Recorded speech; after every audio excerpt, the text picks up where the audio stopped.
Ei pessoal, boa tarde, tudo bom com vocês? Hoje começando então a semana de revisão do PET 3 de matemática. Eu sei que essa semana, durante essa semana, vocês estão tendo várias webs com várias revisões acontecendo, mas vamos focar agora na matemática aí para realmente rever como foi o PET 3. Eu selecionei aqui uma questão envolvendo de cada semana do PET 3. Na semana 1, o foco dela foi equação do segundo grau, né? Foram as equações. E eu peguei a questão 3 da semana 1 para a gente poder resolver aqui, olha.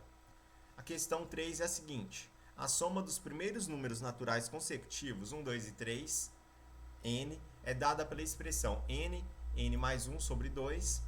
E o exercício quer saber o seguinte: quantos números naturais consecutivos devem ser adicionados para se obter soma 300? E no final ele deu uma dica para a gente resolver aquela equação ali.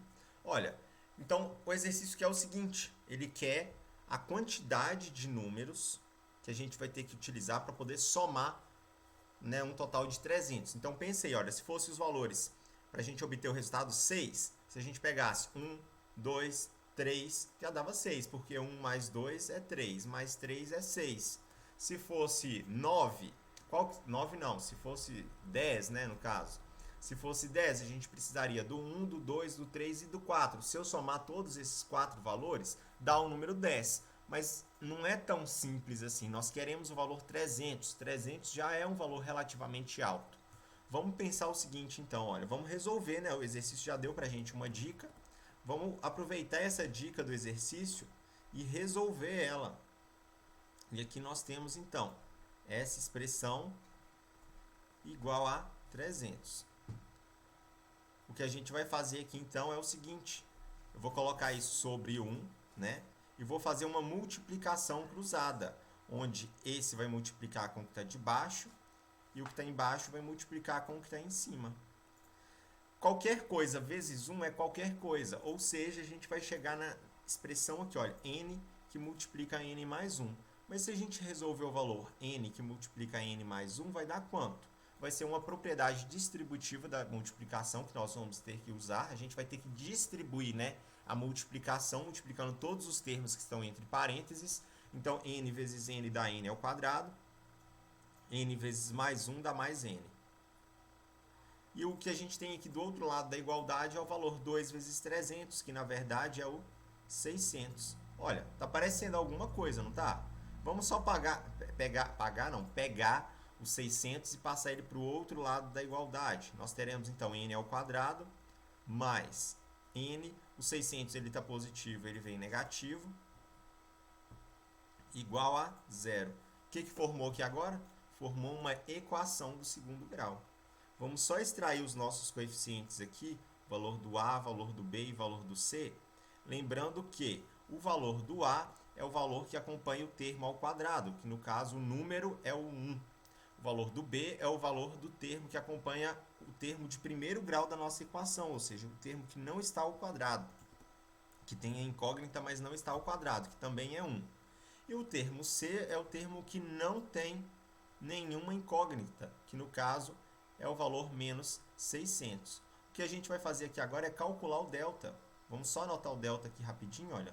O delta é b ao quadrado menos 4ac. Então, o que eu vou fazer é substituir esses coeficientes aqui no nosso delta. O delta, então, vai ser b ao quadrado, que é 1 ao quadrado, menos 4 vezes o valor do a é 1. Acho que não está aparecendo para vocês aí, né? Agora sim. O valor do 4, do A é 1 e o valor do C é menos 600. Então, fazendo todo aquele cálculo ali, olha, 1 ao quadrado é 1. Menos 4 vezes 1 vezes menos 600 vai dar mais 2.400. 1 mais 2.400 vai dar 2.401. Então, olha, chegamos ali no nosso valor do delta. O que a gente vai fazer aqui agora é o seguinte: eu vou ter que calcular o Bhaskara. Vamos trocar de cor aqui. O Bhaskara é, no caso, n igual menos b mais ou menos raiz de delta, raiz quadrada do delta, dividido por 2a. Então, o que a gente tem aqui é igual a menos o valor do b, que vai ficar menos 1, mais ou menos a raiz quadrada do delta, que é o 2.401. Eu já estava colocando a resposta ali naquele caso. Isso dividido por 2 vezes o valor do a, que também é 1. Resolvendo aqui, então, olha, nós teremos menos 1, mais ou menos raiz quadrada de 2041 é 2.401 é 49. 2 vezes 1 é 2. Resolvendo o nosso termo positivo, sinal positivo ali, nós teremos menos 1 mais 49 dá 48, dividido por 2 dá 24. Resolvendo o termo negativo, nós teremos menos 1 menos 49 dá menos 50, dividido por 2 dá menos 25. Então, aqui nós temos, olha, o n' e o n duas linhas. Ok, mas o exercício ele quer saber, então, quantos números naturais consecutivos. Então, se nós queremos realmente contar a quantidade de números naturais consecutivos que tem, nós vamos usar qual? N igual a 24 ou n igual a menos 25? Como que eu vou contar menos 25 números? Tem jeito? Eu vou lá contar menos 25 números. Não faz muito sentido isso, né? Então, eu não vou utilizar essa resposta aqui. Eu vou utilizar essa resposta, porque 24 números a gente consegue contar. Coloca, então, ordena aí dos números 1 até 24. Realmente, se você quiser fazer uma prova real disso tudo, do 1 ao 24, se você somar todos esses números, você vai obter 300 aqui como resposta. Ok, gente? Então, essa aqui foi a questão da semana 1, que envolvendo a equação do segundo grau, que foi resolvida aqui para vocês. A questão 2 é uma questão da semana 2, que o foco dela foi, de um modo geral, função quadrática, e eu peguei a questão 3. Questão 3, aqui, ó, na semana 1 eu peguei a questão 3, na semana 2 a questão 3, e vamos ver as outras como que vai ser. No caso aqui agora, olha, a questão 3 é a seguinte: observando o gráfico de cada função abaixo, determine a concavidade da parábola, as raízes da função e indique se o vértice da parábola é de ponto mínimo ou de ponto máximo. Eu até deixei destacado ali para a gente aqui, olha, em fórmula, a fórmula do vértice, mas a gente não vai precisar dela aqui agora, porque é só para falar se é o ponto mínimo ou se é o ponto máximo que nós teremos. No caso aqui das raízes, vamos começar resolvendo pelas raízes. Como que eu determino a raiz de uma função? Olha, a raiz de uma função, eu vou ter que calcular, então, o delta. No caso da nossa função, é quem? É f de x igual a x ao quadrado. Vamos reescrever na forma de equação do segundo grau? Para eu determinar as raízes, o y é igual a zero. Então, nós teremos o x ao quadrado igual a zero. Como que eu vou calcular isso? Olha, aqui nós teremos o valor do a, que é igual a 1. Os valores de b e c vão ser iguais a zeros, porque a gente não tem a zeros, não, a zero. Os valores de b e c nós não temos nessa equação, nós só temos o valor de a. Então, os valores de b e c são zero. Ok, então vamos jogar na fórmula do delta. Eu não vou anotar ela aqui de novo, não, porque a gente já utilizou ela na questão 1. Então, o que a gente vai fazer aqui agora, olha, vai ser b ao quadrado, que é 0 ao quadrado, menos 4ac, que é menos 4 vezes o valor do a, vezes o valor do c, que é 0. Olha, 0 ao quadrado é 0. Menos 4 vezes 1 vezes 0 dá 0. Se tem uma multiplicação com 0 no meio, o resultado é 0. Então, 0 mais 0, ou 0 menos 0, é 0. Achamos o nosso delta. E o delta, quando é igual a 0, o que significa mesmo? Que nós teremos duas raízes iguais, não é mesmo? Então, aqui a gente vai fazer o seguinte, olha, vamos continuar calculando aqui o Bhaskara agora. No caso, x é igual a menos b, que é o menos 0, mais ou menos raiz de delta, o delta nosso deu 0, dividido por 2a, que é o 2 vezes o 1. Repara o seguinte, aqui nosso valor de x' e x duas linhas vão ser iguais, concordam? O x' e x duas linhas, eles vão ser iguais, porque o nosso delta, né, ele deu igual a 0, ou seja, nós teremos duas respostas iguais. Raiz quadrada de 0 é 0. 0 mais 0 é 0. 0 menos 0 é 0. Então, essa parte de cima toda aqui, olha, independente se a gente está somando ou se está subtraindo, isso tudo aqui vai dar 0. O que a gente vai ter que fazer aqui na parte de baixo é a multiplicação ali, olha, 2 vezes 1, 2.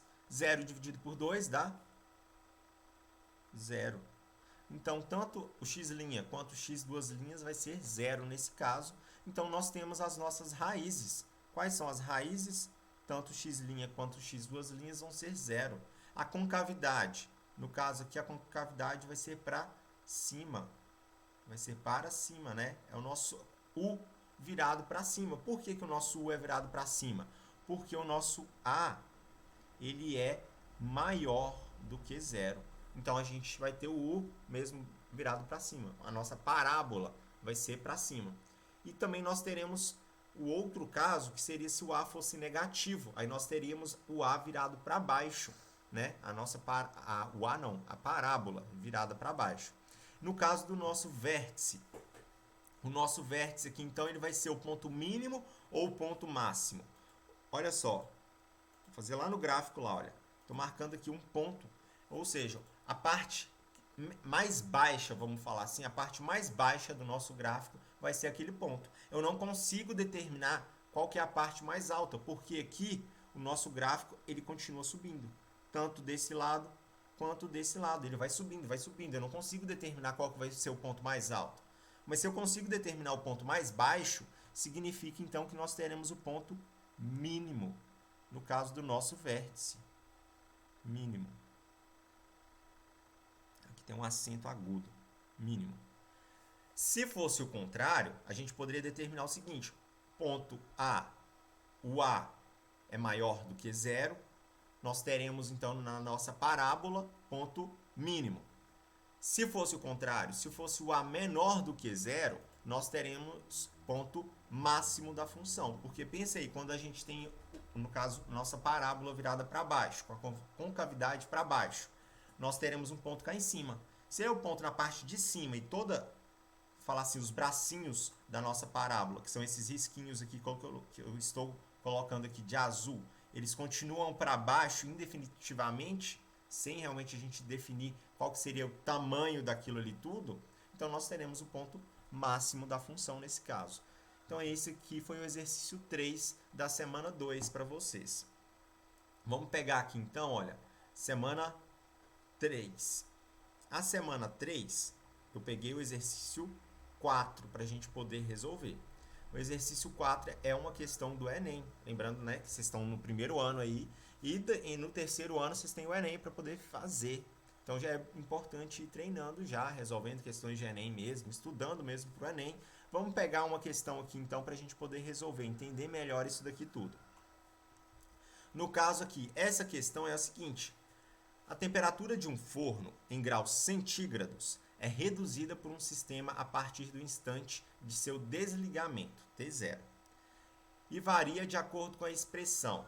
Aí a gente tem uma expressão toda lá, temperatura em função do tempo é igual ao tempo negativo ao quadrado, dividido por 4 mais 400, com T em minutos. Por motivos de segurança, a trava do forno só é liberada para abertura quando o forno atinge a temperatura de 39 graus Celsius. Qual o tempo mínimo de espera em minutos após se desligar o forno para que a porta possa ser aberta? Como que a gente vai fazer então esse tipo de cálculo? Olha, se eu quero calcular o tempo mínimo para que a porta seja aberta, e eu sei que a porta é aberta na temperatura ali de 39 graus, então essa nossa temperatura aqui em função do tempo vai ter que ser igual a 39 graus. E é isso daqui que eu vou ter que calcular, olha. Como que eu vou fazer isso? Vamos substituir os nossos valores ali na função. Se eu sei que a nossa temperatura é igual a 39 graus, vamos substituir ela ali então, olha. Vai ser 39 graus igual menos T ao quadrado sobre 4 mais 400. No caso ali eu não preciso nem de colocar aquele graus não, né? Mas deixa eu só apagar ele aqui então. 39. Ok. Eu vou passar o 400 para o outro lado da igualdade. A gente tem então, olha, 39 menos 400 igual a menos t ao quadrado sobre 4. 39 menos 400 dá menos 361 igual a menos t ao quadrado sobre 4. Se eu fazer uma multiplicação cruzada aqui, o que vai acontecer? Dá para fazer? Dá. Dá para fazer uma multiplicação cruzada, porque aqui nós temos uma fração de um lado, uma fração do outro. Vou pegar o que está embaixo, multiplicar com o que está em cima, o que está em cima eu vou multiplicar com o que está embaixo. Então, nós teremos o valor menos t ao quadrado igual a 361 vezes 4. Então, vamos fazer aqui, olha, 361 vezes 4 vai dar um total de 1.444 negativo, né? O 361 ele é negativo, o 4 é positivo, positivo com negativo dá negativo. Vamos fazer uma multiplicação ali por menos 1, porque todos os nossos termos estão negativos. Então, vai ser t ao quadrado igual a 1.444. Eu vou pegar, então, o nosso ao quadrado, que é uma potência, e passar ele para o outro lado da igualdade na forma de raiz. Então, aqui a gente vai ter, olha, eu vou fazer aqui do lado de cá. Então, nós teremos, ó, t é igual. E quanto que é raiz quadrada de 1.444? Raiz quadrada de 1.444 é 38. No caso aqui, o nosso tempo não é dado em minutos. Mas aí, só uma observação, pessoal, que como está ao quadrado, nosso termo que está ao quadrado, a gente não pode esquecer que ele vai com um termo positivo e um termo negativo. Então, o 38 ele pode ser positivo ou negativo. Mas, mais uma vez, t não é a unidade de medida em minutos, é a unidade do tempo em minutos. No caso aqui, então, nós temos, olha, o tempo sendo 38 minutos positivo e o tempo podendo ser 38 minutos negativo. Mas espera aí, de novo. Tem como ser um tempo, uma unidade de tempo ser negativa? Quanto que realmente equivale a menos 38 minutos? A gente está falando de voltar no passado, é isso? Não, não tem como também a gente determinar isso. Então, aqui eu posso já desconsiderar o nosso tempo. Então, vai demorar cerca de 38 minutos para poder chegar na temperatura ali ideal para poder destravar a porta. Aqui no caso aqui é a alternativa D, tá, gente? Essa foi a questão 4 da semana 3, quando a gente tinha que fazer o estudo de sinal de uma função quadrática aqui. E na semana 4, peguei também a questão 4, e o foco dela foi o vértice da função quadrática. Beleza, o vértice da função quadrática. Como que eu vou resolver, então, cada um daqueles termos ali? Olha, vamos primeiro, né, ler o nosso exercício para poder entender melhor o que o exercício está querendo. Nosso exercício pede o seguinte: a altura de um avião voando entre as duas cidades ao nível do mar pode ser modelada pela relação. Então, ali a gente tem uma equação do segundo grau já, em que h é a altura do avião em metros e t é o tempo em minutos, decorridos após a decolagem do avião. Aí a primeira pergunta é: quanto tempo dura a viagem? Como que a gente vai calcular isso? Olha, para realmente a gente ter esse valor do tempo, a gente vai pegar a nossa equação do segundo grau. Vamos fazer aqui, ó, o A vai ser 800 T menos 30 T ao quadrado igual a 0. Mas por que vai ser 0, Christian? Porque nesse caso aqui, a gente já está querendo saber o resultado, o tempo final da viagem. Então, o nosso tempo, uma hora ele tem que acabar, uma hora o nosso tempo tem que chegar a 0. Pensa em um cronômetro. Eu saio daqui e vou até uma próxima cidade, eu vou gastar meia hora. Então, meia hora, pensa aí, no caso, em um cronômetro, né, decrescente. Quando o tempo ele chegar, significa que eu vou ter que chegar já àquele local. Então, o nosso tempo no final ali, ele vai ser igual a 0. A nossa altura vai ser igual a 0, porque, né, o avião ele vai ter decolado, subiu, aterrissou. Ele vai aterrissar, então, no mesmo nível do mar então a altura também vai ser igual a zero. Então aqui a gente tem o seguinte, 800t menos 30t ao quadrado igual a zero. Como que a gente vai resolver isso? Vamos dividir toda a nossa equação aqui por 10. Já para tirar um pouco de zero que a gente tem aqui, nós vamos ter então 80t menos 3t ao quadrado igual a zero. Vamos só organizar a nossa equação, menos 3t ao quadrado mais 80t igual a zero. O que a gente pode fazer aqui, olha, nesse caso, é colocar o t em evidência. Colocando o t em evidência, eu vou tirar aqueles valores de t ali de dentro, é como se estivesse fazendo mesmo uma divisão aqui nesse caso, olha. E nós temos que o tempo ele pode ser zero, uma das possíveis respostas, mas espera aí, como que eu vou fazer uma viagem onde o nosso tempo é zero? Já não vou utilizar essa resposta, é uma possível resposta, mas que eu não vou utilizar. O nosso segundo tempo, eu vou pegar então essa equação que sobrou ali, eu vou escrever de preto aqui, olha, no cantinho, deixa eu ver se está atrapalhando para vocês. Não está dando ok aqui, então nós temos o valor menos 3t mais 80 igual a zero. Vou passar o 80 para o outro lado aqui da igualdade e nós teremos o que? Menos 3t igual a menos 80. 80 estava positivo, ele veio negativo. Vou passar o 3 dividindo. Nós teremos menos 80 dividido por menos 3. Ou seja, nosso tempo aqui, nesse caso, nosso segundo valor do tempo vai ser 80 terços de minutos.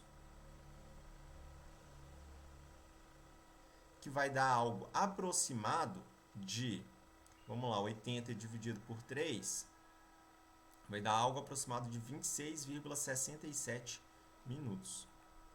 A gente pode deixar mesmo em forma de fração aqui, que não tem problema, tá?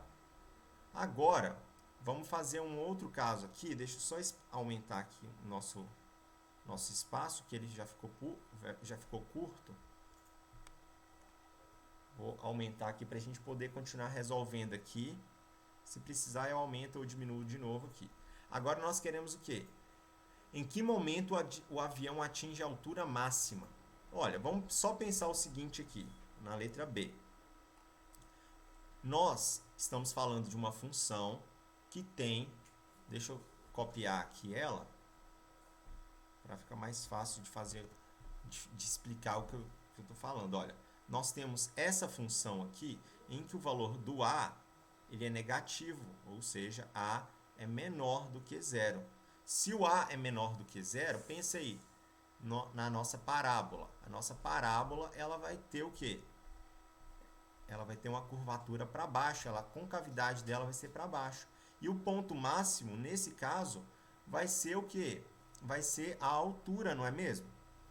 Então, o que nós temos que fazer aqui é calcular a altura dessa minha parábola. É como se fosse isso, que seria mais ou menos também em que momento o avião atinge a altura máxima. Mas se eu estou falando desse tipo de altura, eu estou querendo determinar o que? O vértice. Mas é o vértice em relação a quem? É em relação a x ou a y? A x, não é? O eixo x é o que está na horizontal, o eixo y é o que está na vertical. Então, eu quero o x do vértice. E fazer esse cálculo do x do vértice, só pegando a fórmula que é menos b sobre 2a. Beleza. Então, menos b sobre 2a. Então, nós vamos calcular aqui. Olha, o x do vértice vai ser igual a menos o valor do b, que é 800, dividido pelo valor que é 2a, que é 2 vezes o valor menos 30.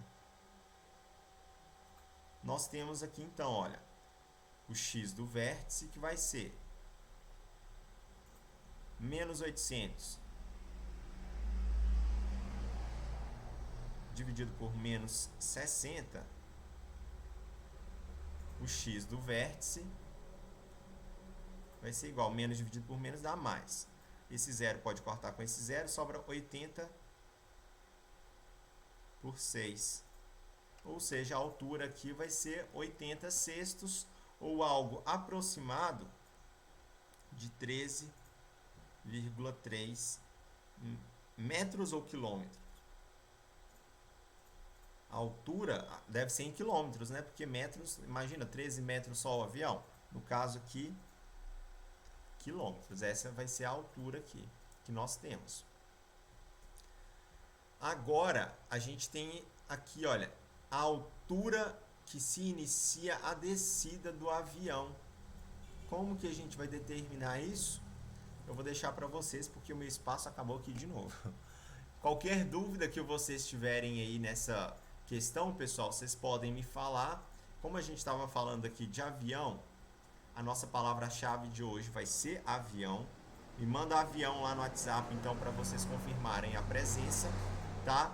Lembrando aí que já se passaram cerca de 25 minutos de aula.